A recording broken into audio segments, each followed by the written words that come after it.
Hello, everybody, and welcome back to the Fathers Guild podcast. I am very honored to have who I have on today. I'm chatting with Blake Cheesemaker.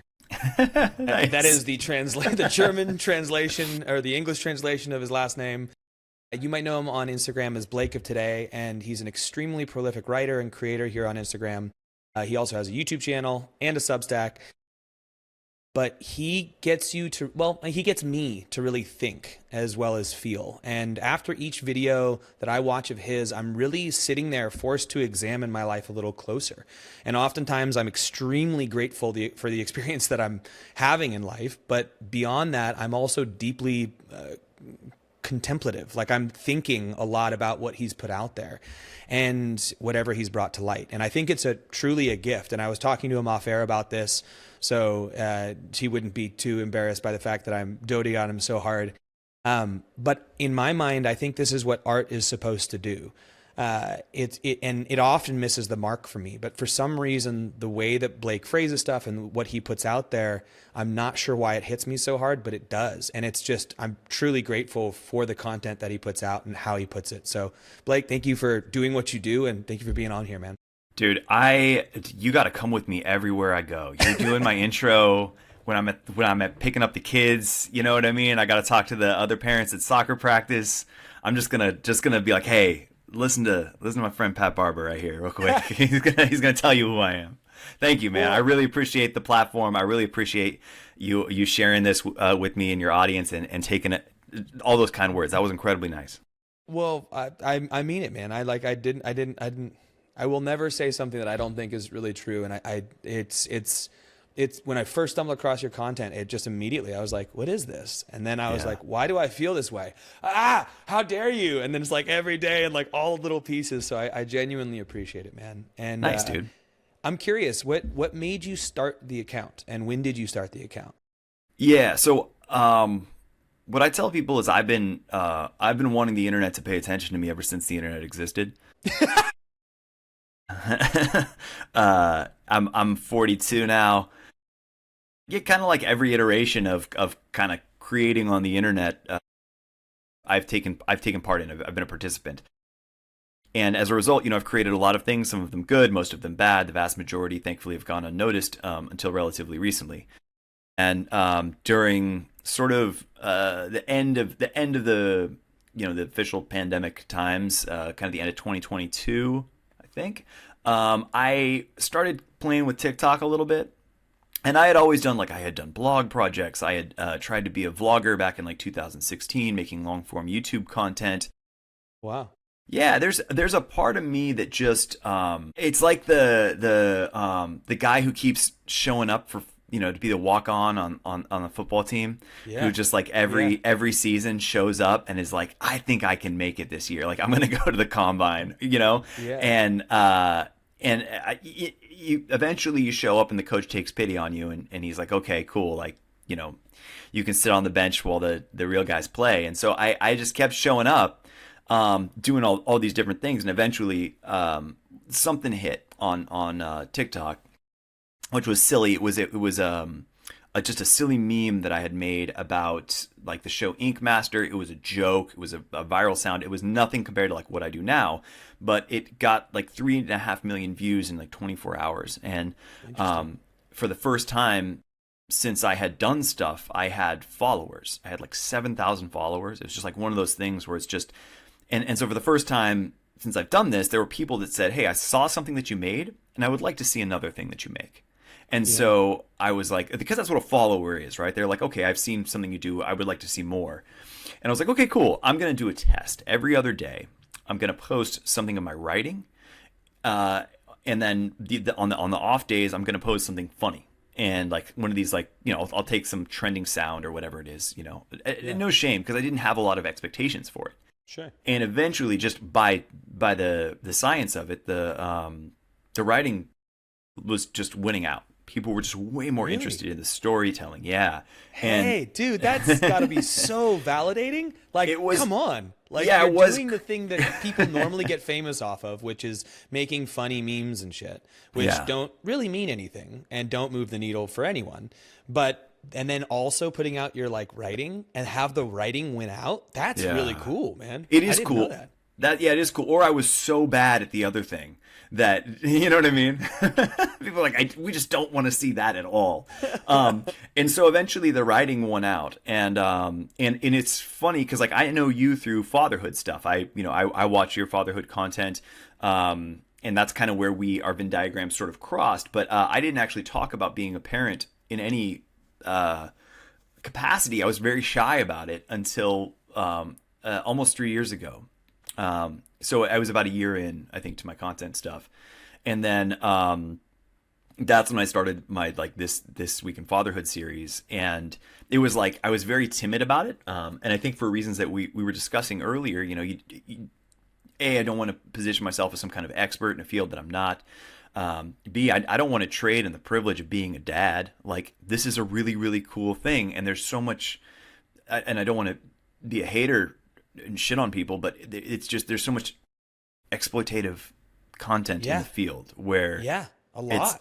And I never wanted to be that guy. And I think sometimes if you have those apprehensions, the very nature that you have those apprehensions might be a sign that like, well, maybe I might be the kind of guy that the world needs to make more of this stuff. And like, that's very ego driven. But I was like, if I have these sensitivities to this, maybe I can talk about this in a way that I feel comfortable with. Maybe other people are looking for something like that.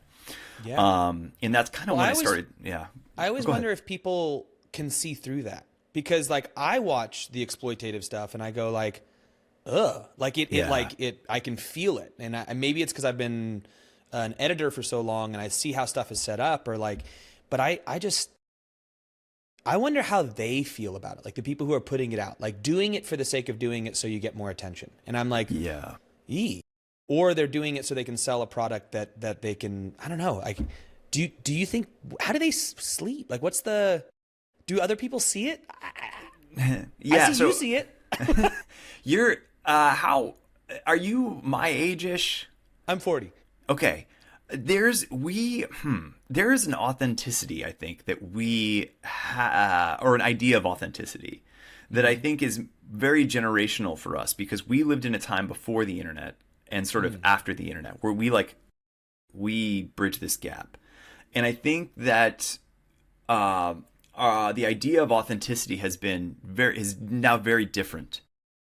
That the internet doesn't value it as much. And by authenticity, I mean like I am what I say I am. I'm doing what you're seeing is an honest reflection of what we do, because the very nature of creating content is performative. You know this. You're a content creating pro, like literally as your job. Like you understand the nuts and bolts, how the sausage is made, like all of it. So you know that when there is some shot that looks candid, that there is a tripod and there is a light and somebody is wearing a lav mic. Like there's a whole thing that happened in order for this little moment of like, oh, that's really sweet. And it's like, and so it's not. Yeah. And so I think that a lot of people either don't see that or don't want to see that. I think a lot of people are overwhelmed and bombarded. They're stressed, they're tired, they're hungry, they're not, or they're eating shit. And at the end of the day, they just look at their phone for a few minutes to just feel something good. And a lot of that stuff is just like, all right, I don't mind, I know that that Oz is just the wizard is just a guy behind a curtain. Like, I just want to feel good for a little bit. And I think a lot of people are just okay with that. So you think it's like the fast food version of authenticity, where it's like, it's food technically, but there's something missing here. That is an excellent metaphor, actually. Okay. And I think that that's an excellent metaphor. I also think that it's sort of like the water that all the fish are swimming in. So it's like this sort of inauthentic vibe. And I can't believe I just went right in shitting on other creators. Well, you're not naming names or anything, but there's a bit. And sorry, I don't mean to cut you off, but like when you take your stuff, for instance. Your stuff is very planned. Like you write it all out. You do all the shots. You do it like I sit and talk to a camera, and whatever comes out comes out. But I see your stuff as being extremely authentic because I can tell you believe in what you're writing, right? It makes sense to me when you write it. You're like, you're not being like, this is performative for the sake of getting attention. I mean, the construction of it is performative in the sake of getting attention because there's a game you have to play in order for it to be seen.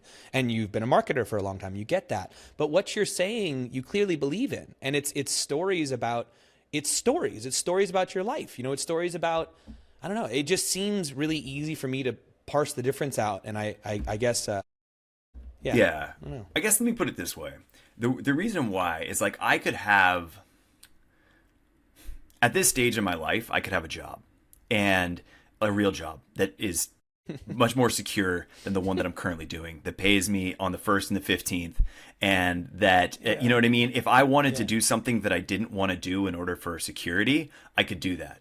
And so when it comes to creating content, it's like, I'm going to do what I want to do because I've taken all of this risk on.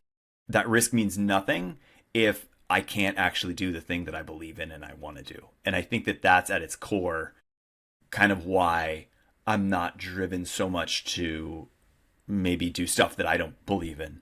Because I'm like, the whole reason why I'm doing this is, you know what I mean? Like I could have, like I said, I could have a fucking job. It'd be real nice, you know? Yeah.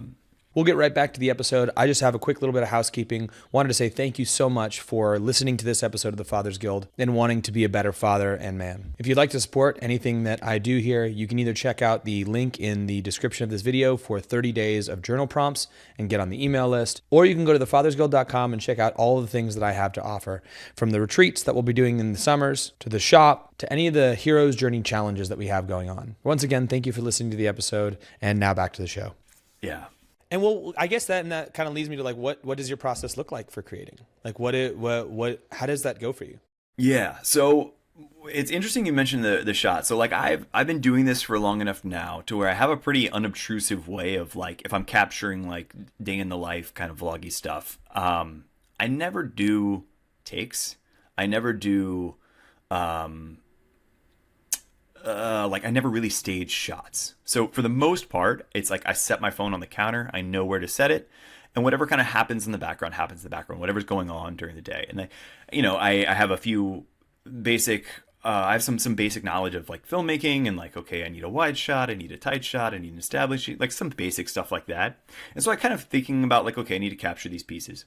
So that's kind of the cinema piece. And then there are other videos that are like very much like, oh, I made a video about making pasta from scratch the other day. It's like, okay, cool. Well, this is a very tight, there's a way to shoot this and I can do that, right?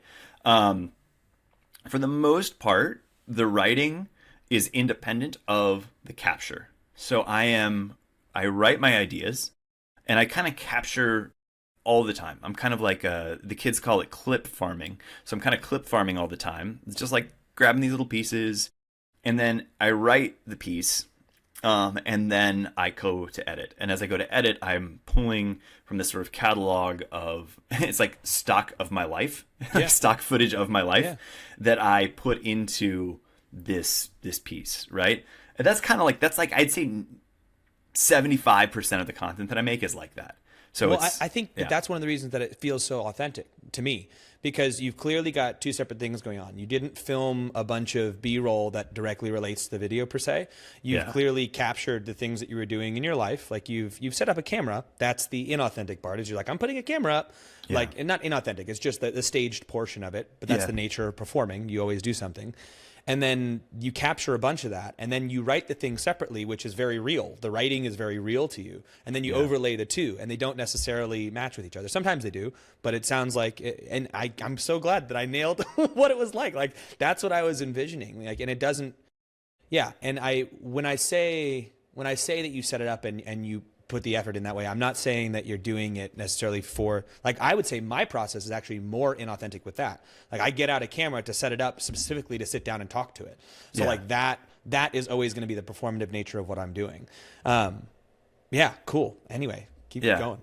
Yeah, you got it. Yeah, and then there's stuff that's like if I'm making a video about I've been doing these videos about the UFC lately, or about MMA, and like then it's like, okay, cool. Like I write this script and then I do the research, find the footage, and then I put it together in post. And that's a different thing, right? These are like these pieces. That's a whole nother sort of vertical of my content, is like these pieces around media.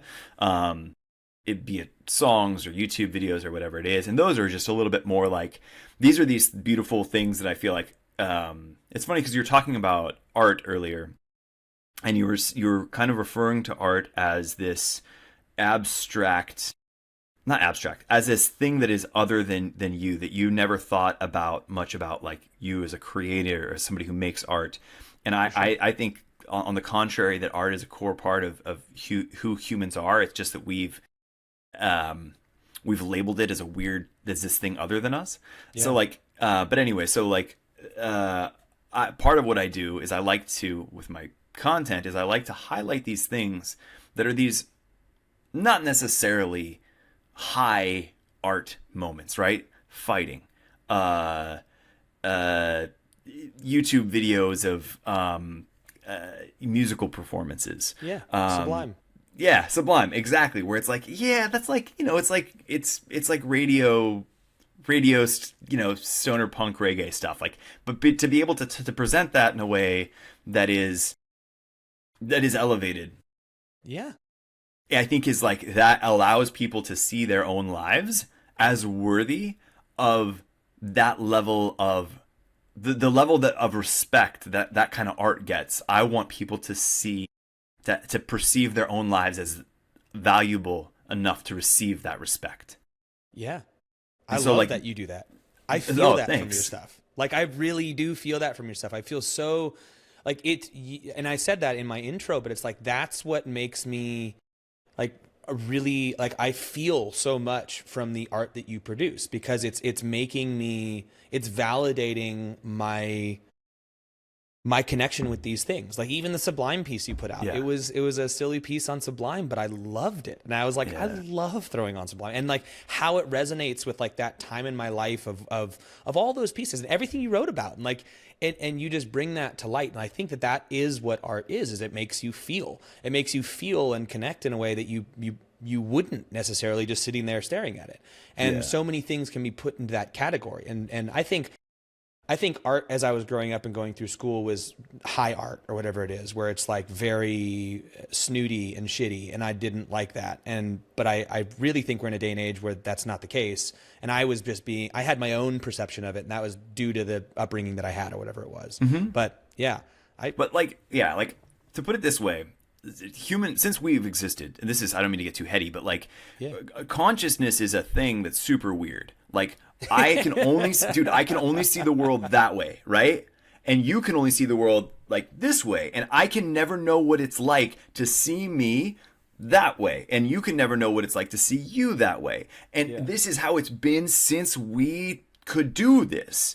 And we're desperate for it not to be that way, for us to be able to see the world the other way, etc. And so in an attempt to close that space, humans started trying to express themselves. They created language. They created imagery. They created sculpture in order to close the space between your experience and my experience. And that's language, that's poetry, that's painting, that's movies. It is just so that we can say, hey, like, we're not alone. And like, that's the whole point. And instead, art is presented as, here are these things in a museum.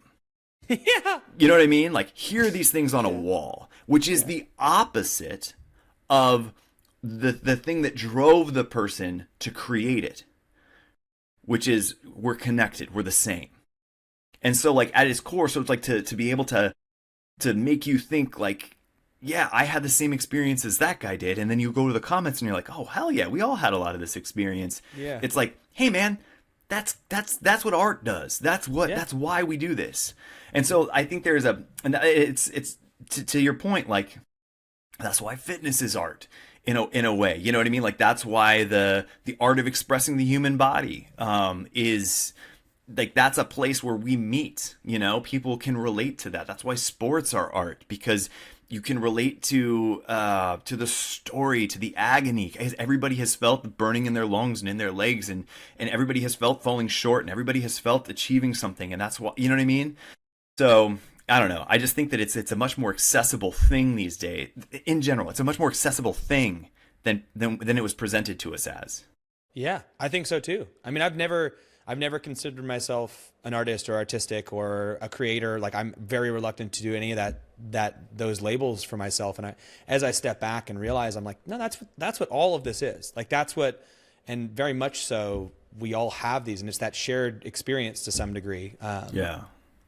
Yeah, I love it. Just one thing is like the biggest critique I get is that like, oh man, it's a little pretentious. And I was like, okay, cool. I looked up what pretentious means, and pretentious means that you are basically like making things more than they are. That you're elevating something. You know what I mean? You're elevating something. That's bullshit. I know. That's and the thing is, though, is I'm like, if that's what pretentious is, I'm cool with that. Like, 100%. I'm cool with me telling you that, like, there's this quote from John Green that is anything is interesting if you pay it enough attention. Yes. And like, fuck yeah. Yeah. And so Fuck like, yeah. what's wrong? You know, what's wrong with that? Yeah. So I'm like I said, like I'm comfortable with somebody calling me pretentious. In fact, it's almost validating and saying that like, yeah, like I cared about the thing. Like I cared Yes. about that little thing. I paid it attention and I Yes. made somebody interested in it. Yeah. Well, caring is what it's about. Like that's like the point. It's like that's a level of presence. Like I think that's what a lot of people are missing is passion and presence. Like they're not passionate about anything, but like you could be passionate about a freaking rock, and people are. And I find myself doing this even where like people are really into something and I'm like, screw that. And then I'm like, wait, stop. Why are you dismissing what they're really into? Like the fact that they're into something is amazing. Like sports, for instance. I don't give a shit about sports. I don't give a shit about football or all these other things. Like, oh, the Niners, blah, blah, blah. I'm like, I don't care. Like, it doesn't matter to me. I'll watch a game. It's fine. But people who devote their lives to it and they're so fired up and they're all cheering and they're doing the stuff, I want to dismiss that. I want to be like, why are you wasting your life?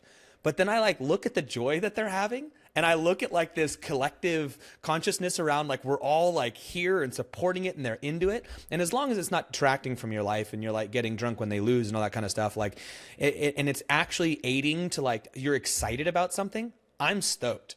And I have to get past my own stuff on that. But I don't know. I think bringing attention and focus and wonder to things that are simple is not, I mean, if it's pretentious, then call me pretentious. Yeah. I want more people to be pretentious. Yeah, exactly. The sports thing, man, like that's a, you know, back to where our Venn diagrams cross, like that was a big kick in the ass for my kids where, like a year ago, and I made a video about this where, our neighbor is a huge Dodgers fan, and we're hanging out, and she gives my kids a Dodgers hat. My kids are like, "Oh, cool! Like, let's go watch the Dodgers on TV." I got like you know what I mean? I got a 5-year-old and a 3-year-old. Like, I got to make them interested in baseball. Yeah. Like, I can't even be interested. I got to explain to them what baseball is, and they're getting so excited. And then, you know, our neighbor next door invites us over to watch the game at her house. You know, she's in her 80s. And it becomes this whole thing. My kids are so excited to go hang out with her. She's so excited to see our kids. We have dinner together. We start, you know, like we can hear them cheering. So we start cheering. So suddenly, like, there's this whole community around this thing. And it's like, oh, damn, I guess I got to care about sports now. Yeah. And you know what I mean? And it's like, oh, yeah, like I just, you know, it's my own biases that I brought to it. Yeah. But how beautiful is that you had these connections and you can, and I think that's one of the things that children do for us is they show you joy and wonder in things that you wouldn't normally look at quite that way. And they force you to do so. And they if don't you have can the baggage. They don't have the baggage. So you can step back and be like, oh, there's a lot to be loved here. And honestly, the thing about sports that's really interesting for me is I think California specifically is quite anti it. Like it's like pulled out of it. There are people who are into sports, but like go to the Midwest and look at what college football is on. Yeah. It's like it's like every bar is full to the brim with entire families who are bought into their team winning or losing. And it's magical in a way. I mean, it's obsessive and compulsive in certain ways, but it's also like but it's also really cool. Like I teach seminars for CrossFit, as I was talking to you about, and I'll travel around the country and I go out to eat Saturday night, and oftentimes I'll go to like random pubs and stuff, and they'll just be to the brim of people who are fired up, and kids are there and they're all dressed in their gear and they're doing their stuff, and it's like, that's cool. Like I'm stoked for them. Like and in California, it's like we don't even have high school football. I mean, there is some in like certain parts of it, but like up in Northern California and the Bay Area, it's like, yeah, cool. There's some football games, whatever. Like those are televised in it's true. Like, but anyway, I want to know about your father. You made a post recently. It was today. You made that post today, or was yeah, it yeah. yesterday? Yeah. It was about his. Apparently, your parents separated relatively early on. How old were you when they separated? I was like one. Like You were they, one. yeah, I was maybe even, or maybe I wasn't even quite one yet. I was in the first year of their marriage. Yeah. So, my Okay, talk parents, to me. Yeah. yeah, sure. My folks moved, my mom's from rural Arkansas, and my dad was an army brat and lived, he was born on a U.S. base in Germany, and then lived around at different bases and stuff. And he landed in Hot Springs, Arkansas. He was going to the University of Arkansas, and my dad was like a rock star. He's a painter, and he moved to L.A. to he's a sign man by trade, so he like paints signs, and so he moved to L.A. Yeah, so he moved to L.A. to be somebody. Unclear as to what it was, but he wanted to just get out of his town. And my mom read about him in the paper, and when she was living in Arkansas, going to high school, she was going to University of Arkansas. She dropped out of University of Arkansas and went to LA, and looked him up, and they ended up kind of getting together. And they were young people. My dad is a recovered drug addict and alcoholic, and so he was using a ton. My mom was using a ton, but they were young people just living their lives, and they ended up getting pregnant with a kid, had a shotgun wedding. My mom was 23. My dad was like 25, I think. And You know exactly who you are at those ages. You make a lot of good decisions. nailed it. Yeah, you're making great choices. They're going to impact the rest of your life. And so then they got married. The joke I always make is that the marriage didn't make it out of diapers. And so they separated, had a pretty civil divorce, and then a pretty brutal custody battle to follow. And so my mom had primary custody, and I got to see my dad like every other weekend. Okay. But but my dad is I think he got sober when I was 4, somewhere around there. And he has kept his sobriety ever since, which is insane. And he's an awesome dude. Yeah. And so like the post I made was about my dad working out. Like he was always a fit dude.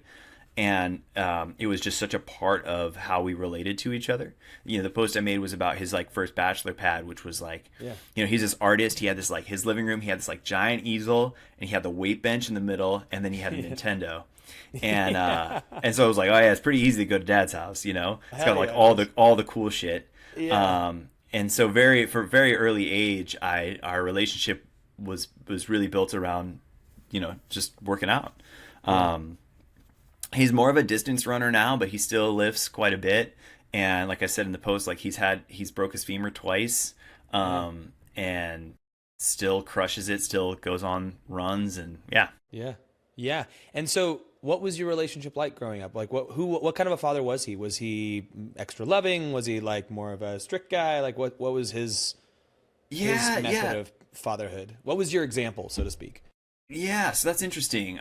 He's super emotionally intelligent. He's trying. So he was raised in a pretty conservative home with pretty harsh parents. And that wasn't like our style at all. Like my dad was there wasn't a lot of like formal like discipline and punishing, but I was also a really chill kid. I didn't push back hardly at all on anything, and I was given a lot of freedom. So it's kind of like that, like, hey, you have a lot of freedom, but you have a lot of responsibility. If we know who you're with and we know where you are, you can go.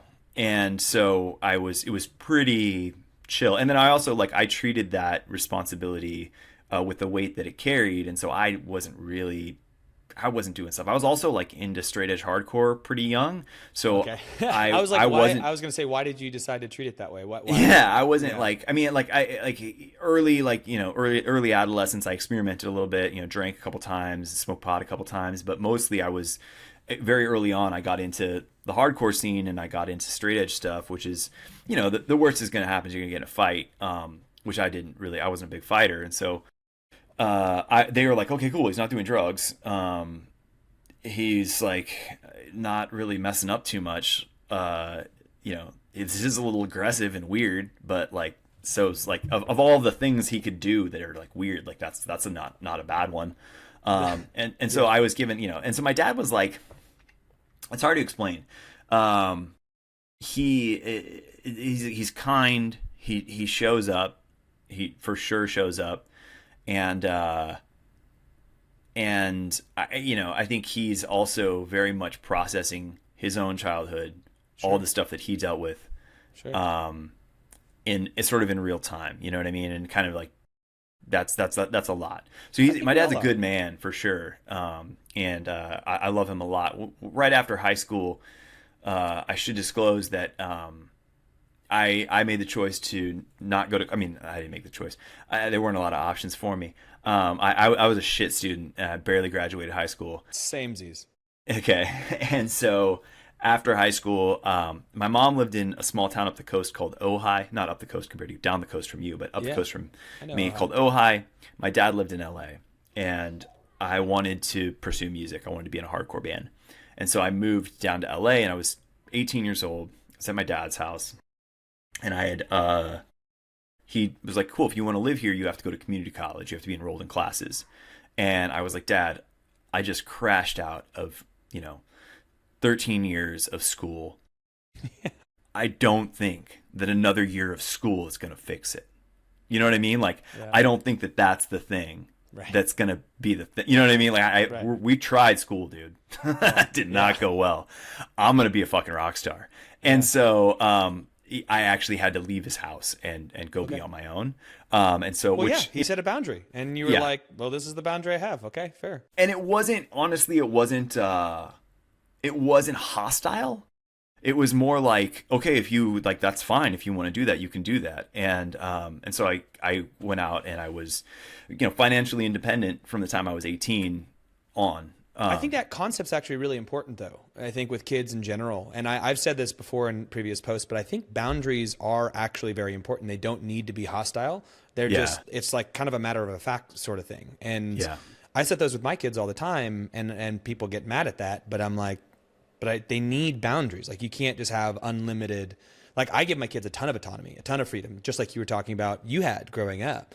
But there's also some, like, there's guide rails. And like, I think that's our role as parents, is to be like, hey, here's like, this doesn't need to be a battle, but here's a boundary. And maybe it's the right boundary, maybe it's the wrong boundary, but I think that I do think that those are important. Yeah, no, I agree. And I think you welcome dissenting opinions and like opposing ideas. I think that's a really healthy thing. I think we're such a, we live in a society where it's like what we're presented with conflict is hostile. There is no this is like friendly conflict. I know. It's all hostility. And what's interesting is because that's a forum where the best ideas don't win. It's the opposite of like the whole reason of debate, right? Like, it's when it becomes super contentious. It's okay to disagree. It's interesting to learn other things, right? To like learn other people's opinions and to form your own, to sort of like move towards a greater truth. But the way I think we're so polarized now, and there's such a moral component to having our opinions that it's really hard for people to separate having a different opinion from having a different moral compass. Yes, I would agree. I would say that is, to me, kind of the beauty of the internet, because if we have a different opinion and that makes me feel like you have a different moral compass, I don't actually have to continue to associate with you. Yeah. Whereas when you have friends that have different opinions and they're so drastically different that it feels like a different moral compass, it's very hard to continue, because you almost have this underlying, but I think working through this underlying like tension at all times, because you're like, shit, they're not living their life right. But But it all depends on where that depth is, because I think there's a lot of things that are very surface level that people just dismiss. It's like it's like not dismiss. They dismiss the people based off of the thing. So it's like, you're a different sports team fan, I can't be your friend, and it's like, that's dumb. But Yeah. like, if it's like, I believe racism should exist, and you're like, well, maybe we should not have Yeah. friends with you. You know, like, Yeah. Like I have, yeah. So let me put it this way. Like, I have friends who I've known my whole life, guys that I grew up with, and we have very different opinions about how the world should work. Sure. I know they're good people. Yes. I give them the benefit of the doubt that they're good people because I've seen that they're good people. Totally. And so I know that when our opinions are different, they're still good people. Yes. And I think the internet makes it really hard to be able to see people as people and to allow you to have them. Like, that's one of the things that's so challenging about being a creator on there sometimes, is that like my dad's a good example. So then, like, my dad is a good person. I know he's a good person. Sure. There are things that like that where we disagreed. If I tell that story without context, you know, dad kicked you out when you were 18 because you wanted to play music. Fuck that guy. You know what I mean? It's like, Right. no, not really. Like, no. Yeah, like, you know, it's a different story. There's nuance to it. There's empathy there, and honestly, like, that it's also like, how bad do you really want this? Like, do you really want this bad enough to like really make this your life? And I was like, fuck yeah, I do, and I did, and it was like, that was actually super cool. Yeah.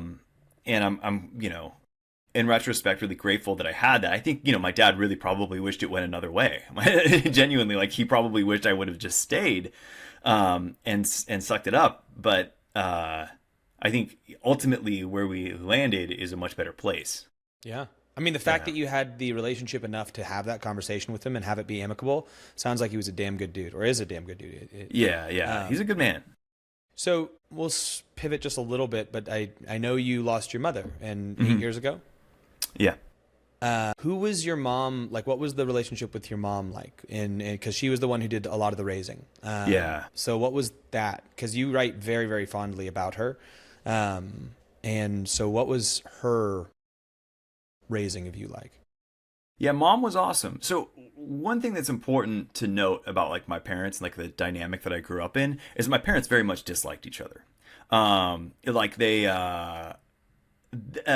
disliked each other so much that when they got divorced, like, my mom physically moved as far away from my father as she could legally, so that I just did not want to make things easy for anybody. Like, it was just gnarly. That said, mom was awesome. She is a puppy, dude. She's 23. When it's crazy to think about that now. I'm like literally almost 20 years older than she was. And I'm fumbling through this as best I can. And so with that, like, there's a lot of like, empathy. But yeah, mom worked full time, dude. She, like, I was thinking about this last night. It's you know, I with the way the world is, like, you know, I got to see my mom from 5 to 9 o'clock 5 days a week, and then hang out with her on the weekends every other weekend. And like, you know, she worked, dude. She was busting her butt. She was she worked in the photo industry. She represented when I was when I was young. She worked for agencies, kind of representing photographers. And so it was a really cool line of work. But she also, like, didn't have a college degree. She didn't have any experience. She, like, kind of like worked her way up into that field, into that job. And so, and also, like, totally different time, like the 90s, you know. I'm sure, dude, like, my mom was like pretty severely underpaid given her what she was doing and like what she was going through. And so she was just doing her best to like raise her kid, and dude just like gave me the world. Like, it was so awesome. And the same deal with my mom. Like, she had just a ton of trust, and like, you know, growing up in Ojai, super awesome. It was different then than it is now, but like, even back then, it was like, never locked our front door. Friends were in and out all the time. I was in and out all the time. I was in and out of my friends' houses all the time. So yeah, just a really cool life. I mean, my mom and my dad were both like artsy punk rockers. Yeah. The music was incredible that I grew up with. Like Yeah. the art that I was exposed to was insane. So cool. Yeah. So yeah. Do you look back on the 5 to 9 mom and say that wasn't enough time? Or do you look back and say that was the appropriate amount of time? Or either way, Dude, just like, yeah, it's interesting because like where I'm at now, like I'm like, God, I can't imagine, dude. Dude, I'm so privileged. I get to spend so much time with my kids, yeah, and now it feels like it's not enough. And so I don't know that the well, I don't think that there's a well deep enough. Um, and so as a child, I remember longing for more time, mostly because I was just like, you're put in places as a kid because they like people need to do something with you. Like you go to daycare because like, oh, we got to do something with the kid. The kid's got to be taken care of in some way. And then even the people who are taking care of you in those places are not necessarily passionate about taking care of kids. And so like, occasionally they are, but mostly it's like, okay, how can we give him something to occupy himself? Give him something to, and so you're spending a lot of time feeling like you're someone's obligation. You know what I mean? And not even in a cool way. Like you're no. not somebody's obligation in a way that's like, I'm excited about having this obligation. It's like, okay, cool. Like now we're responsible for the kid from this time to this time. Then we're putting him into another place where it felt less like people wanted you to be there and more Yeah. like they were waiting for somebody else to come take responsibility for you. Yeah. Do you think that's a product of the current perception we have of how kids need to be taken care of? Yes. Because I think it's relatively new That's in terms of human history. that's a Like, good point. well, I examine it a lot because I have the freedom to spend a lot of time with my kids, much like you do, right? I homeschool all 4 of my boys.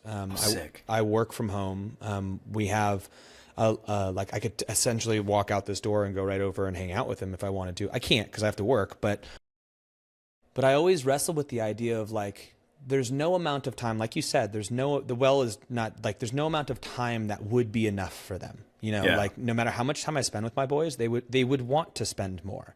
But what is that time that is, I actually think it's less about the total volume of time and more about the presence in that time. Yeah. And I do think we have personally, and feel free to disagree. I think we have a misunderstanding of what's important in the raising of kids and time spent with them. Like, I don't think it's a volume thing. I don't even think they need to be doing things. Like, we need to take them to the park. We need to take them to this. We need to entertain them. It's like, no, you need to sit in a room and Yeah. like see what happens. Yeah. So a few things. I think I think I agree in essence with what you're saying. It's a mistake we made with my first. So my first was born, March 2020, and Good that was times. our that was our COVID project, dude. Like we didn't do shit outside of my business was really slow, and Yeah. so dude, we lived and died by the schedule. He was never bored. He was never not occupied, and we thought we were doing the right thing. Great job. Just crushing. Yeah, we were like, okay, cool, hands on, all hands, Got like it. whatever we can do, like let's do this, and there was never a time where he was able to really self play or be bored or, you know what I mean? It was always like, oh, cool, man, like let's build blocks, let's do this, cool, you got him, I got him, and it was like so heavy to where now, and it's pretty common with kids in his situation. A lot of COVID parents talk about this, where it's like, this kid can't play by himself. And it's like he wants me to be, and so it's like, okay, how much of that is about me and my needing to feel like I'm being a good dad, and how much of that is giving him what he actually needs, which is the autonomy and the independence to be able to entertain himself, to create his own little worlds, to be able to play with other kids, to do stuff like that. My second, who is, the second kid, I mean, you have 4, Jesus, is like his autonomy is insane. Like he wakes up and he just goes and does his thing. Yeah. you know, and like the older one is like, hey guys, what are you doing? Like, how's it going? Can you get me my blanket? I want to sit on the couch. Like, what do you want to watch? Like, do you want to, like, can you play with my Legos with me? And you're like, yes, I can. And then his brother is like, meanwhile, you know, making himself bacon and eggs. Yeah, yeah. I'm you know, joking. He's 2.5, but No, but you know what I mean? Like, he'll try. but He'll it's, get it all out. and it's like, oh wow, okay, cool.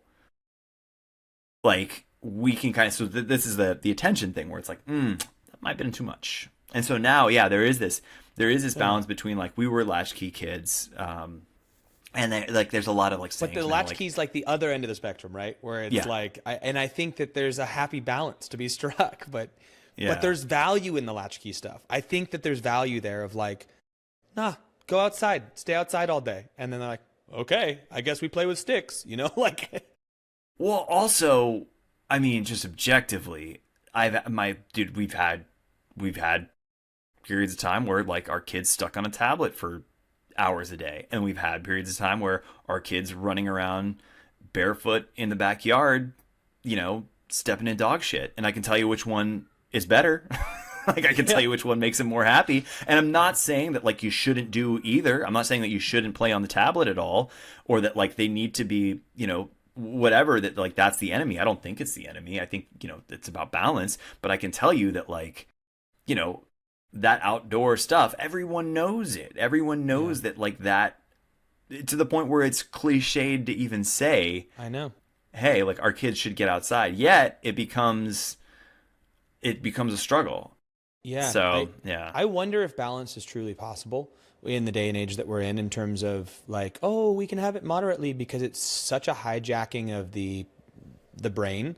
Oh, And dude. like that it's like, I mean, as an adult with a fully formed brain, it screws me up. Like, let alone Yeah. handing it to a developing brain. And the more I read about it, the more I'm like, nah, like I can't. Like it might be just like an all out, and each kid's different. I mean, you were talking about your first being that way, and I would just tell you this as a guy who has 4. Even if you would have raised that first one differently, he might be the exact same way, because we have 4 and we've raised all of them pretty much the same, but they just have these unique little personalities. Like my second is more like the first that you're talking about. My Okay. second is really independent and stuff, but he's like, no matter how much attention I give him, it's never enough. And he's always unsatisfied. We'll play badminton for 3 hours and he'll be like, well, can we play cards now? Can we do this now? Can we do this now? And he's never been like, he's never got a bunch of attention. I mean, he's the second kid, so he was on different schedules. He was on, like, my wife and I have always worked. Like, he's never been the kid who's got all that, but he is that now. And I think that there is something genetic in certain kids. That's just how they relate to the world. So I wouldn't put too much on it, but I do think that that the more we can give kids that freedom and autonomy, like of just be outside and figure it out, like, and more kids helps too. Like when you have personally, like, cause they just play with each other for hours on end. Yeah. If you don't give them other options, I think that that's where we screw them up a little bit, is like we give them the other option. It's like, yeah, you could sit on your computer, or you could only have the option of being outside, which is why I say there's some value in that, like latchkey sort of stuff. Yeah. I don't know. I don't know the answer, but I know what I'm doing, and I know how awesome my boys are, and that's Yeah. yeah. But we don't all have that privilege of just where I'm at. I'm in a very privileged place. Yeah. You are putting your kids in, you're saying, you saw another post where you're talking about putting them in the 13-year conveyor belt to not being in the house anymore. And so you send your kids to daycare. And what is your thoughts on that process? So it was not in daycare. So our School. no, yeah, school, like traditional school. So our they're just going to regular public school. Yeah, man. I mean, there's not a lot of nuance to it. We just don't have, or we haven't structured our life in a way that is where we would be homeschooling parents. I also just feel like there's a lot of benefit in socialization and just like what they get at school and being on that path. That's the path I was on. And current, like, it's also like you're taking it as it comes. Like, I don't have it figured out. It's like our first year in public school was terrible. we What was shifted. terrible about it? I mean, dude, just like one, physical safety, which is like the bare minimum, was like a problem. like Cool. you give your kid to somebody else, like the bare minimum is like, hey, just do not get them hurt, or hey, if they get hurt, no problem, not do it again. And like when we were getting like, you know, incident reports every week of like stuff, there was like bullying, there was, and like, we're talking, dude, like 4 and 5 year olds, and I was like, yo, this is weird. And like it was a big issue. Like the school, which is like a very well funded charter school, so it's like, hey, we got a lot of resources. There's just resources are not being allocated appropriately. People are not being trained up. We're not learning from our lessons. And like I'm a pretty empathetic guy. But when it comes to like, I'm putting you, you know, you're being responsible for the thing that is like the most important thing to me, and you're consistently fucking this up. Like, we need to change course correct. And so we did, and we researched the shit out of that school. We were driving an hour every day to get him to go to that school. Like, it was like, this was a good school on paper. Yeah. It didn't work out. And so then we course corrected. We found another school in a different system, and we brought him there. And then again, it's like, we're not just saying, cool, he's in this, but it's like, hey, he's here. This is working. This is cool. He's learning things that we're interested in. He's learning things that he's interested in. He's developing in a way. There are these cool opportunities here. This is good.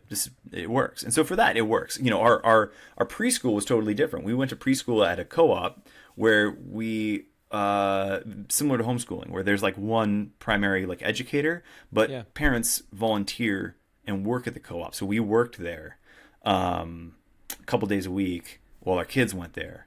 And when we weren't there, there were other parents that were working there, right? So that was a different experience that we loved. And you know, if we could do that for 12 years of school, we would. But there are anyways, they do exist. You're right.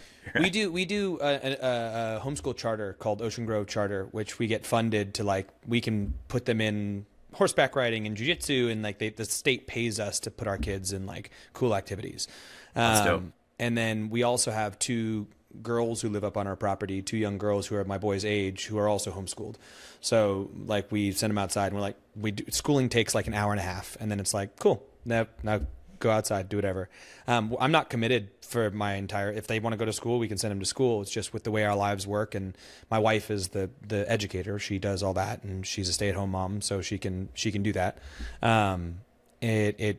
We're very lucky, again, to be able to do what we do, but it definitely has that balance. And there are things that are less cool, and there are things that are more cool. But our experience was when we were putting him in daycares and things like that, and it's not that I don't want them to have outside influence. It's just that the way they were developing and what was going on there was just not, they would come home as just like little assholes. And I was like, what is going on here? Like, this is not okay. So I had to take that back under control. And there's a lot of things that go with that. Like, travel is really great. We like to travel. And so it allows us to travel whenever we want, because we can just take the school with us. And there's no like, well, you can't check them out with the blah, blah. And we're like, okay. Yeah. Surprise. That is something people don't tell you about raising kids, is how much other people raise your kids if you let them. Yeah. And how it's like, dude, like, I made a post about this weeks ago, but it's like, some kid made a comment about the color pink, right? And then my kid is like, oh yeah, like, it doesn't matter what we did. It doesn't matter all the gentle parenting shit that we read, the non-toxic masculinity, the, hey man, pick whatever toys you want to pick. I don't care. Like, these aren't gendered. These are just fucking toys, dude. Have a good time. You know, like, doesn't matter how hard we worked at that. One kid makes a comment, and it's like, oh, why did that kid make a comment? Because somebody's dad made that to him, or he was at a place and somebody did that. And it's like, you don't, like, it's incredible how much effort goes into establishing an opinion and how little effort can go into destroying it, right? Or whatever that point of view is. And so, it becomes this huge gut check of like, how much are other people impacting the person that you're raising? A lot. But what's cool though is, how old's your oldest? He'll be 6 in March.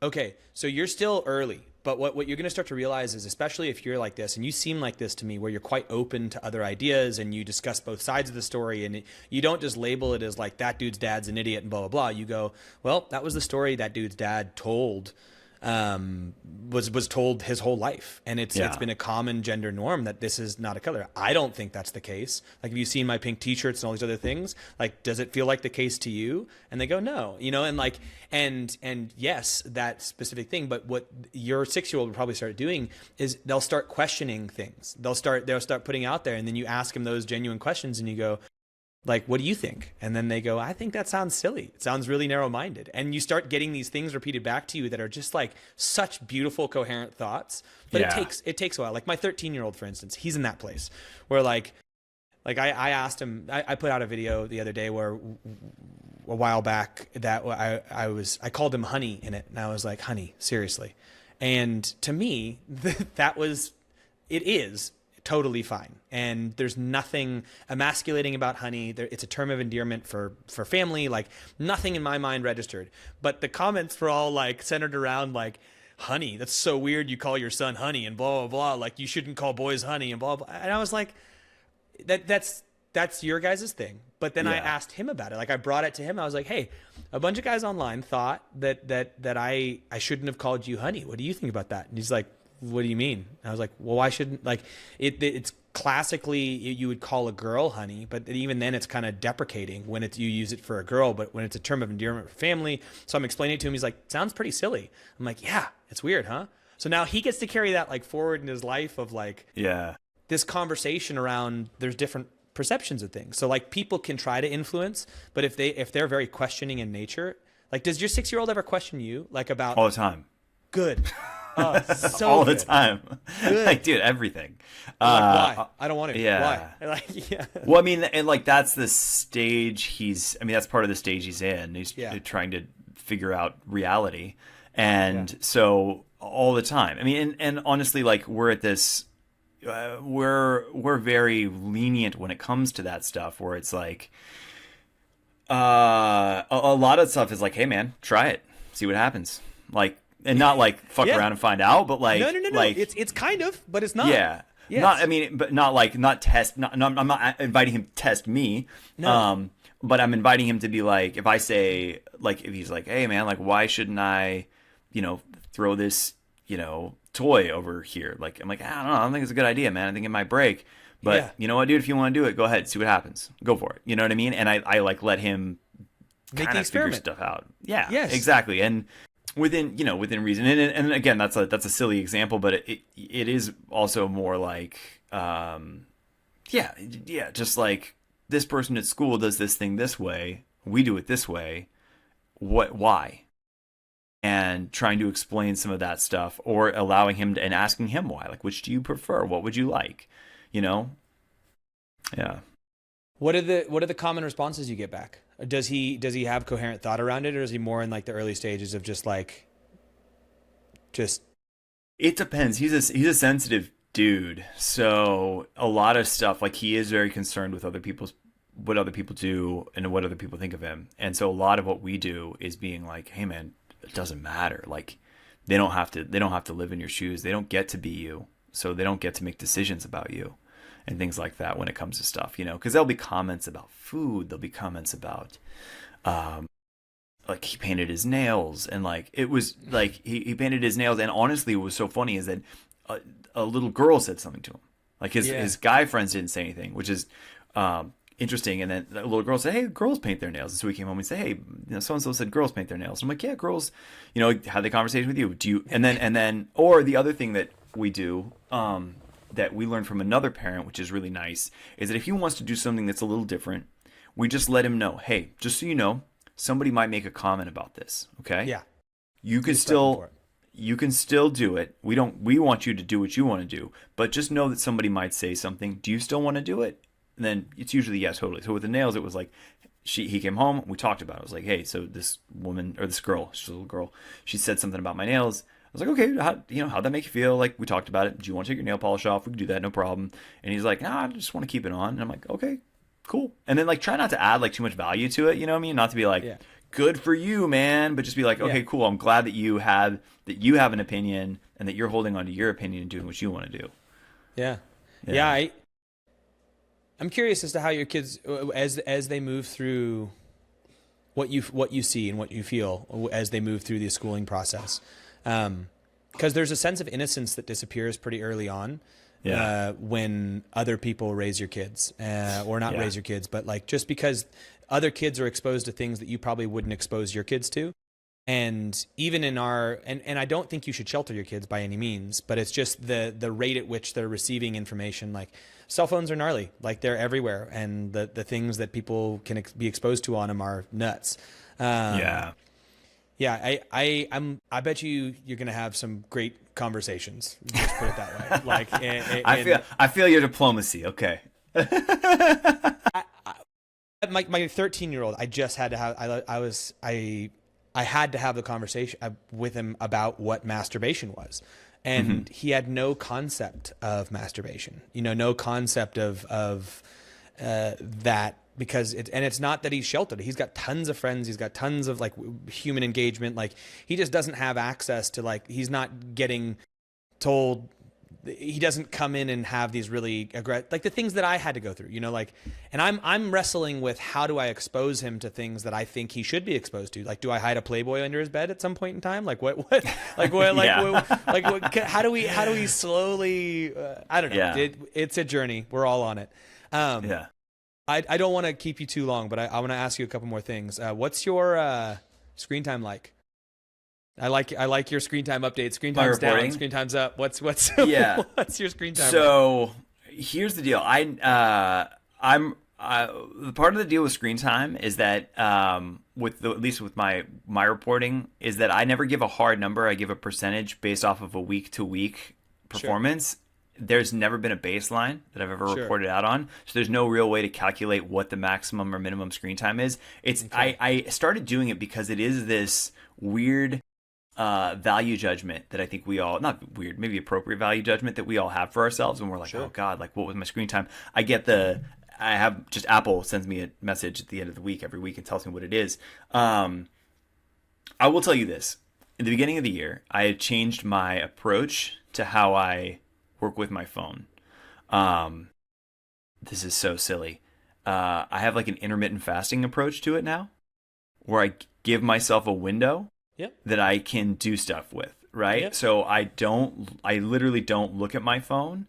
I have my notifications set up to where if it's something important, if a text comes through from from somebody, it'll show up on my screen. So I wake up in the morning, I tap my screen, I see if I have any important text messages, and then my phone stays on the bedside until I drop the kids off from school and we come home. Okay. About 8:30. Okay.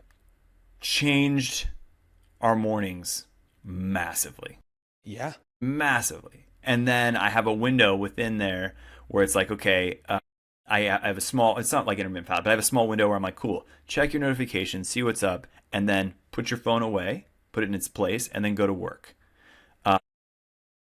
And then so I kind of have these almost like meals, these little snacks of looking at my phone. So it's not this constant checking and having my life hijacked throughout the day. Yeah. I'll put it, it's always higher than I want it to be.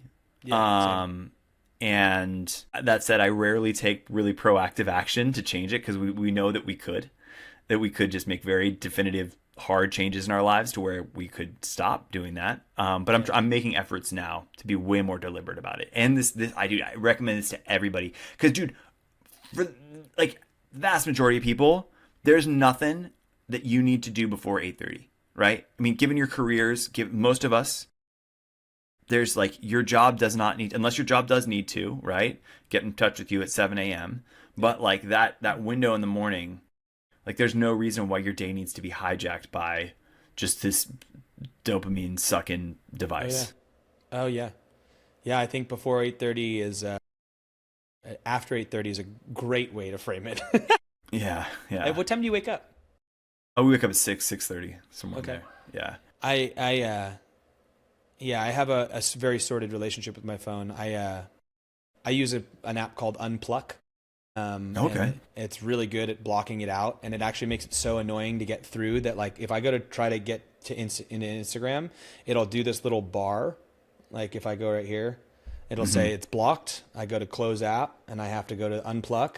And then in order to get through, I have to hit this unblock button, and I have to shake my phone and use the internal gyroscope to fill up that little health bar until it gets to the top. So you're sitting here like an idiot shaking your phone being like, yeah, got to check it. And you're like, you know what? I'm just going to go ahead and turn that off. But it just putting blocks in the way. Friction. Yeah. And then in addition to that, like I feel like so much of, the intermittent fasting approach is great. I'm deleted a bunch of stuff. There's a reduction in complexity.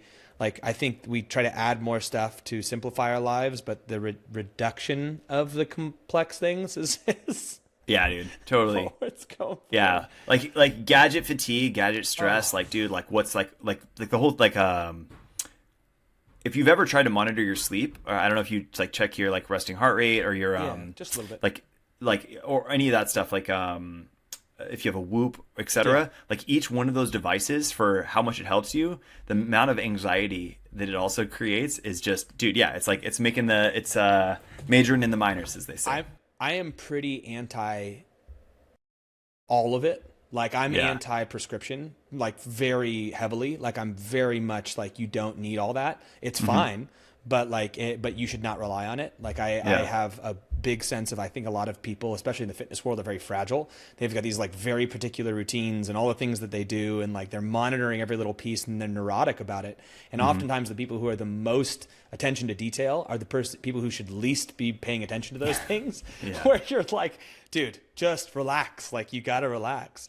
Yeah. When it comes to fitness, one of the best things that I heard, that head of human performance at TRX, he now works at Beaver Fit. He once said to me, he's like, hey man, for most people need 6th grade PE. Oh, straight up. Most people, like, they're sitting here being like, oh, what class am I going to do? What's the best modality for this thing and this thing? He's like, they need kickball a couple times a week. Yeah. You know, they need to go run the mile. They need to do some push-ups, and they need to move their body. They need to play. Yeah. And it's like, most people just need 6th grade PE, and then there's a whole industry convincing you that you need more than that, you know? Yeah. I mean, even the perception of what fitness is. I mean, you've probably seen some of my posts recently. I'm very anti the industry, and it really bothers me. And even in the fatherhood space, where people are just like, check out my muscles. And I'm like, to me, that's such an immature way of looking at fitness. Like, and I don't mean immature like bad. I mean it lacks maturity. It's lacks development, because it's a thing to look at, and it is a visual stimulation, but it's not the reason that we train. It's not why we do this stuff. We do the stuff so we can live a better life, and as a byproduct of that, we end up looking good, especially if we eat well. But it's like, that's the focus for like the 90% of the industry, and I'm like, I think we're setting people up for failure. But I don't know. I have a big bent against that, because it really fucking bothers me. I was talking to my friend yesterday, a guy who's in his 50s, and he's got a couple kids that are older than mine. And I was telling, like, I you know, you don't need to know my splits, but Monday, Wednesday, Friday, kind of like my lifting days, and then just traditional, like a lot of traditional stuff. So like squats and pushes, and then deadlifts and pulls, and then auxiliary shit on Friday. And I was like, yeah, you know, I squatted today, blah blah blah. And he's like, well, what do you squat? And I'm like, I'm squatting so that I can keep squatting. Yeah, exactly. It's like, I'm not trying to put up any weight other than the weight that I've put up last week, and I'm not doing it. Like, I'm doing this so that I can keep doing this. Yes, but that's the point. That's what the exercise is fake. It's so that we can, like, we don't stress our bodies in real life, so we have to fake stress our bodies by working out in a gym. All right. Well, I'm going to ask you like one last question. I've got a million more here, but we went rambly on a bunch of topics, and I apologize for that. Sorry. No, that's my fault. That's all me. Let's see. Your book. Like, what is your book going to be on, and how far along are you in this bad boy? All right. So it's funny that we talk about like not being prescriptive, because the book is like the biggest feedback that I get, or not biggest feedback, the biggest compliments people give me is that, like, hey dude, you make being a grown-up seem less scary. And super cool. Which is like, it's such a huge compliment, right? And so I thought to myself, what if I could provide people with some basic tools that I have developed in order to help me make this less scary, that they may also use themselves. Yeah. So it's a series of lessons, sort of, Hell yeah. that I've learned about the tools that can make adulthood less scary. Yeah. And it's not saying, hey, every adult needs to be competent in these 12 to 14 things. It's saying, should you choose, if you're interested in making this less scary, less hard, if you don't want to have like the discomfort that these things provide, like these things have been really helpful to me, and here's how. So it's stories, it's lessons and stories. And some of them are as simple as having a physical practice. Like, I don't think that everyone has to work out, or that working out makes you a better person, but I can tell you that having a physical practice has made being an adult much easier, and here's how. Yeah. And similarly, like being punctual, right? And it's not saying that like, hey, I'm telling you need to be on time. I'm telling you, here's how I learned why I should be on time and how it makes my life easier. Well, and here's how. But it's interesting. I hear so much hesitation in your brain to be prescriptive by nature, which is very antithetical to and I don't even know if that's the right word. It's very anti what the current social space is, right? Where it's like, you should do this, all other stuff is wrong, blah, blah, blah.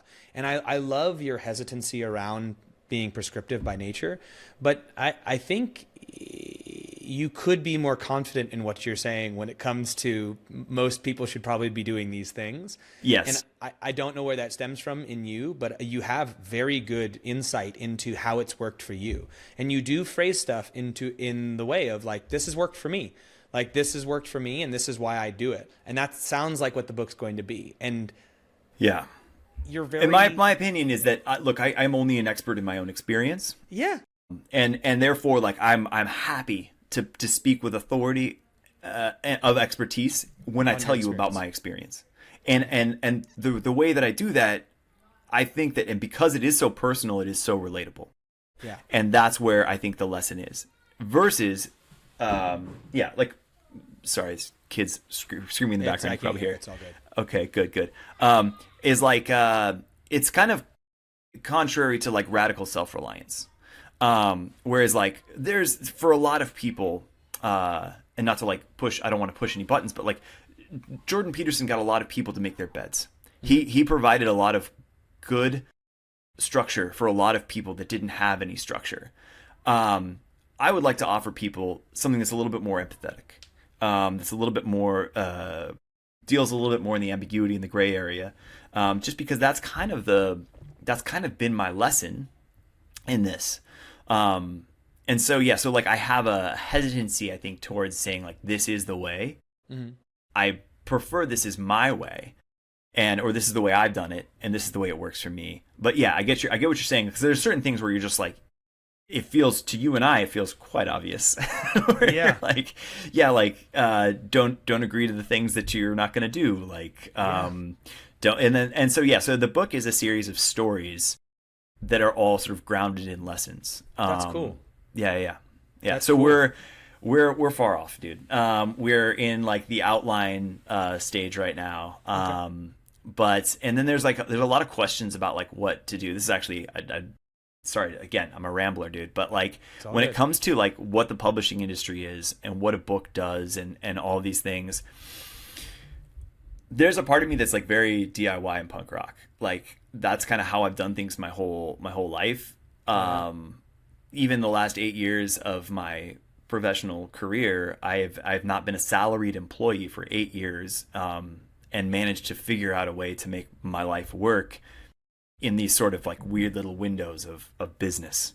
And there's a traditional way of getting a book published, but what the publishing industry is a book selling business. And so they're less concerned with how well you write a book or your ability to write a book. They're far more concerned with your ability to sell a book. And so what they're interested in me is, oh, you've got this platform of these people. We pretty confident you can sell your book to these people. So my question is, what are you bringing to the table? Other than some authority in the space, some basic, like, you have a knowledge of the publishing industry, but is that going to, but ultimately, and everyone who I've talked to has been like, yeah, like I'm a writer, but I'm a marketer, really. My job is to market the book. It was also to write the book, but it's really to market it. Yeah. And I'm like, well, if I'm already doing that, like, why am I taking a huge piece of what I'm going to make from this book to give to these people so that it has some sort of authority in the space? This is just the mental gymnastics. I mean, talk to me in 6 months. And I'm like, yeah, dude, Penguin, we're going, like. Well, I got reached out to by a few publishers to write. And so I got brought into some of that, and I was like, wait a second, like, it was the same conversation where it's like, okay, you're expected to market your own book, and that's what they rely on. And the way books are made these days, I love your vision of being punk rock about it and being like, what if I just did it myself? Yeah. But it's a lot more legwork in order to do so. Exactly. But okay, well, I'm looking forward to when your book comes out. I will happily buy that book, and I will read the shit out of that book, because thanks, dude. That's kind of my vision for it too. Is like, here's life lessons that I've learned, and it's not about this is what you have to do. This is for me. This is my prescription for myself after years and years of tinkering, and here's the hierarchy that it fits under for me. And what's funny is, like, I for the coaching that I want to be doing for men, I'm going to follow the SPIRE method, which is essentially well-being across spiritual and meaning, health, not necessarily faith, but like meaning in your life. So P, physical, I, intellectual health, R, relational health, and E, emotional health. And then looking at those areas of your life and examining what you're doing great in and what you're not. But for me, I prioritize the physical health above everything else, because I think if you're not doing well physically, it's very hard, because physicality requires action in a way that a lot of other things don't. That I put that as like one of the first things that people have to work on in order to even work with me. It's like, you gotta be attempting to eat well to some degree, and examining that, and attempting to move your body, and like have some sort of a practice around that. And not exactly here's what you have to do, but you have to be doing those two things before we can even start to examine the other stuff. So the fact that you mentioned that as the first thing, I was like, oh, that's funny. Well, physical health, I think it's interesting to put it at the top, because it's the thing, it's the magic. So like when it's the first thing that a lot of people do, where they're like, they can see that they made a change and there was a result. And it's profound. Like when you figure that out, and then when you're like, oh, I have some sort of like, it was funny because like old school CrossFit was like, hey, we're trying to help you be autonomous in a way. We're basically helping you try to have an operating manual for the mechanism that you go around the world in, and like your body. We're trying to get you competent in using the thing. And I think like that was, to me, that was like so exciting about learning about early CrossFit. Is I was like, that's why I loved like all the old MWOD stuff with Kelly. Is I was like, dude, this is like really cool. Like I'm having like an operating manual for the machine that I live in. Yeah. And I think that, and because of that, because you can see these like immediate changes, not immediate changes, but you can see that change happens as a result of something that you did to it. There's a magic to it where you're like, oh, if I can do that here, I can do that in all these other places. So I think it's a really smart way to do it. Well, and it does like gives you the mentality of experimentation of like, well, let me try this and see how it plans out. And it's like this systematic self-observation, like that reflection around like, what am I doing? Why am I doing it? What am I trying to do with it? And that's where I have a bone to pick with the physicality side of it, because I don't think you should be pursuing looking good naked. Like I think that is a meaningless pursuit, and but at the same time, I understand that as being a pursuit to get someone started. But the sooner we can shift that into something else, and like that's where my brain wrestles with the 20 years of experience that I have. I'm going to be like, yeah, I'll validate your six pack, but let's talk about what your deadlift is, and let's talk about how you feel walking upstairs, and let's talk about like it. I don't know. I that's my own bullshit. Just because I think you'll have a guy who will have a great answer to this. I haven't asked this to anyone else on the podcast, but it's a very common podcast question, but I think you'll have a really good answer to it. Like, what is, for book recommendations, I want two recommendations. I want one, what's your all-time favorite book? And then two, what's been the most impactful book for you in your life? All-time favorite would likely be oh, man. So probably Slouching Towards Bethlehem, Joan Didion, or What is that? Sloshing till. oh, sorry, Slouching Towards Bethlehem. What is that? It's a collection of essays by Joan Didion. I would say it's just my favorite book to read. It's just so well written, and her perception, her wit, and it's yeah, she's just her way of telling stories. It's also a very California book, and she talks a lot about L.A. She talks about Sacramento. She talks about all these kind of beautiful places that are core to like. This talks about San Francisco. That's kind of the essay that she's writing about is kind of like the Haight-Ashbury at the end of the hippie era. So it's like these like burnouts and it's really interesting. Yeah. Beautiful language. And again, it's like anything is interesting if you pay it enough attention. So sure. Joan Didion for sure. You know, I've never heard of this. And I've never heard of Joan Didion, and I'm very excited. I only started reading very recently, so it's okay. You're in for a treat. So there's that, and then the second, probably like the most impactful book, or like a book, you know, I this is rather cliche, but I used to always travel around with a copy of Tribe by Sebastian Junger. So the book's called Tribe. I see it. And I would travel around with it because I would end up giving it to somebody, and I would reread it on the plane wherever I would go. And it's just a book I've recommended so much. Okay. So, you know, Sebastian Junger is a journalist who is embedded in, you know, Afghanistan, and he's written several books about this, but it is about kind of like why we are communal people, like why being connected to other human beings is so important. Yeah. I've read everything he's written. He's easily my favorite writer. Yeah, some of the best. Also, just like his brevity, his use of he's like a absolute surgeon when it comes to use of language. Like as few words as possible. Just that's awesome. Beautiful. Yeah. So I'm really excited. I mean, I have seen writing and English as a negative thing most of my life, just because when I went through school, it was like, here's Shakespeare, analyze it and tell me what it means. And I would tell them what I thought it meant, and they'd be like, you're all wrong. And I'm like, well, how can I be all wrong? Isn't this like ancient writings? How can I be all wrong? This is my interpretation of this. And that completely turned me off to anything high level, anything that required a depth of thought. But I think that there's a lot of room for interpretation, much like any art, like to really dig into stuff and take the meaning from it that is for you. And so I'm excited to go revisit some stuff from someone like yourself who's saying that these are wonderful things to go back and go through. Yeah, dude, anything by Sebastian Junger, dude, jump in and it's amazing. He'll just grab you. Yeah, for sure. Well, I really appreciate that. I know it's a common and cliche question to ask, but I figured you'd have some really good good recommendations there.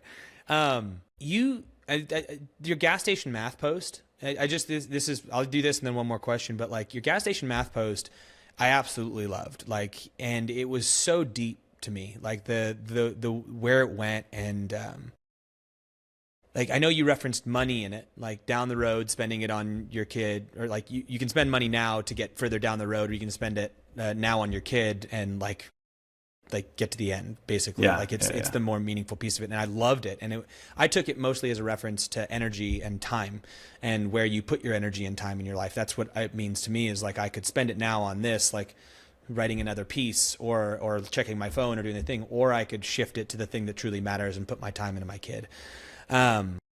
And I got a lot from that, but that wasn't a very viral post of yours. And I know that I experienced this when I put a lot of thought and energy into something that I put out and I think is really fantastic, and it goes nowhere.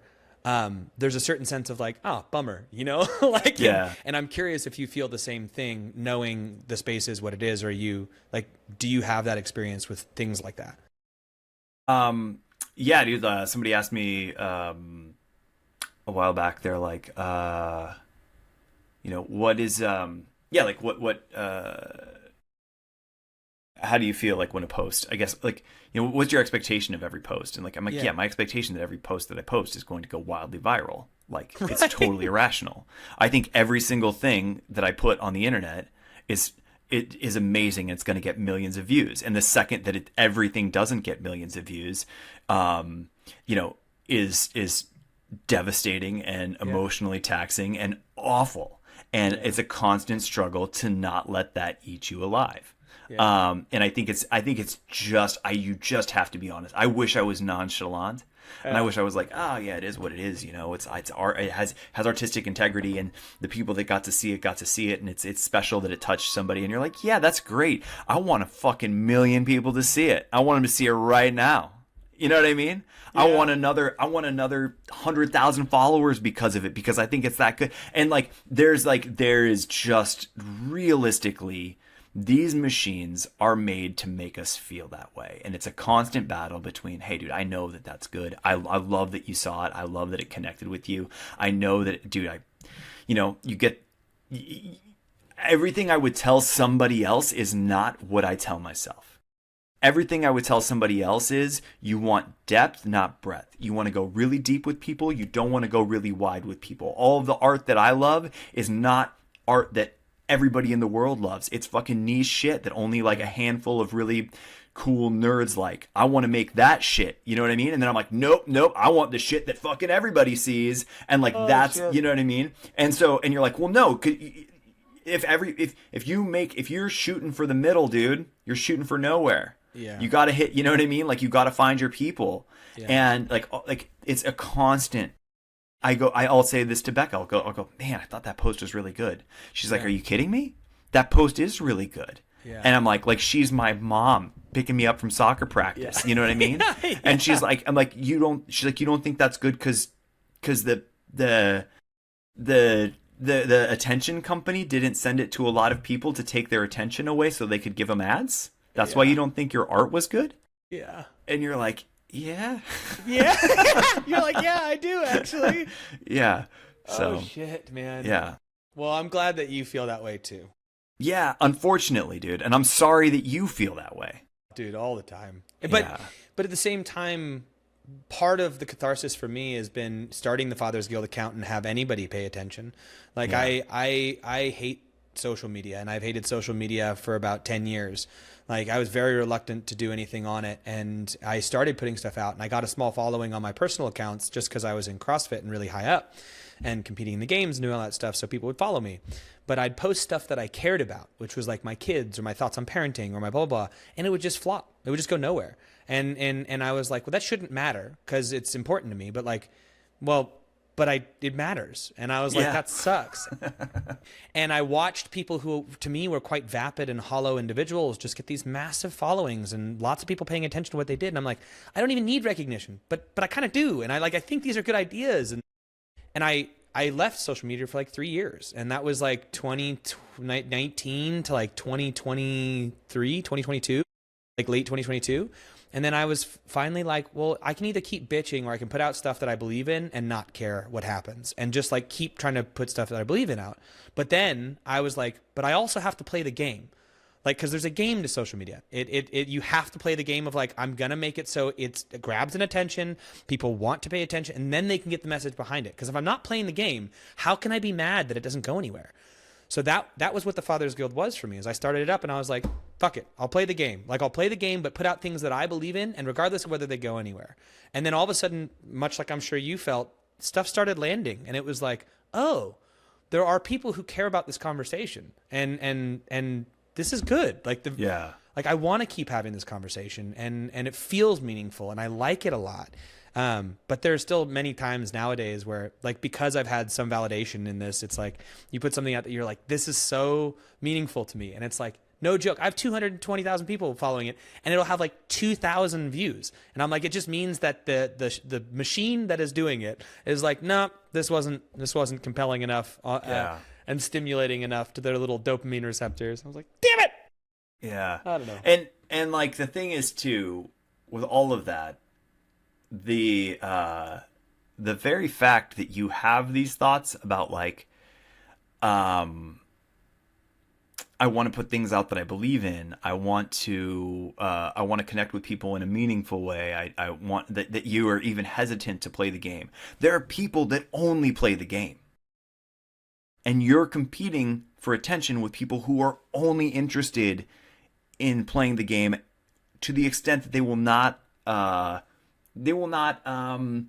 entertain any notions of what does this need to mean and what is the integrity of it. And just know that doesn't mean that, that doesn't mean you shouldn't do what you're doing and you shouldn't do it the way that you're doing it, but you should view what you're doing with the empathy that you're not competing on a level playing field because there are people who are just willing to compromise all of those other pieces. All of them. Yeah. But I can sleep at night, like really, really well. Like so here's what I'm not saying that they can't necessarily. They might be able to, just with whatever brain that they have. Here's what I always come back to, Blake, man. I am so fortunate for the life that I have. I've got like 99% of my life sorted. Like I look at my relationship with my kids. I fucking love it. I have many people online telling me I'm ruining my children. My children are amazing. My life with my kids is amazing. I love my life. I have my life with my wife, my levels of connection and intimacy and family and friends and meaning and purpose in what I do. I've got everything that a man could ever want. And I know that. And I still want to share, but it's like, I am not quite there with making the money that I need to make in order to live the life that I want to live. And right. And that's my journey right now. My journey is figuring out how I can turn this into a thing that is not compromising those other things in a way where I'm sacrificing that. But like, I'm in a place where I can put stuff out and compete against people who are just playing the game. Yeah. Like, and I got to start playing that game better. And I think you do a great job of that balance of thanks playing the game, but being real. So I appreciate you, man. Dude, for sure. Yeah. I don't know, man. Likewise. I like to think of it as like we're citizens of the internet, right? And like we have to live in communities with some of these people. And like, you know what I mean? It's just like, hey, dude, like that guy is my neighbor, and like there is something to be learned from what they're doing. And if I'm, if I want the waiter to come to my table, I might have to do something that he did in order to get them to come. And yeah. And so it's the thing is though, I think that you are serving a greater cause. I think that what you're doing is worth, as long as you're not compromising and you're like, hey, like there's a reason, let's play the game a little bit. I think you're fine. Yeah, I mean, a guy you talk about too, like Zach Tellender. Yeah, he does such a good job of playing the game a little bit and really going hard on his ethos in a way that's like, man, that's great. Like his shit goes really viral all the time. And then I think it all chains back to something that is authentic and has great integrity and like yeah, okay, I'm cool with that. Did you see his post today? I think it was where he's basically he had people were calling him a sellout and inauthentic for basically being like, I can help you with social stuff if you need it. Like, and it was just him just being like, dude, what the fuck? Like you can see the authenticity in everything that he's doing. He's been so transparent with everything. Like, I don't know. Is there anything that you want to leave people with that comes to mind right now? If not, no, man. Cool. Well, where can be people good find to yourself. You then? Yeah, I think. Where can people find you then? Oh yeah, I'm everywhere at Blake of Today. Everywhere. So Instagram, TikTok. I am actually on Facebook. I have a Substack, which is also Blake of Today, and then my YouTube channel, which is Blake of Today. So you can find me everywhere. There's going to be more long-form content coming out this year. I'm pretty stoked about that. Same. But just daily stuff. Go follow me on Instagram. Hell yeah, man. Yeah. Well, thank you for coming on, and hopefully I'll get you on again. I have like a million more questions, so we'll figure that out. Dude, absolutely. And I am genuinely grateful for the opportunity. Thank you for sharing your platform with me. And then everybody, if you've made it this deep into the episode, like, thank you for your attention. Genuinely grateful. Same. Thank you so much for listening to this episode of the Father's Guild. Your family is very lucky to have you as the dad in their lives. And if I can assist in your journey, I am honored to do so. If you like this episode, I'd love it if you could rate it and or share it with anybody that you think might also enjoy these conversations about fatherhood. Now go out there and spend the rest of the day doing your very best to be the hero that your family already admires.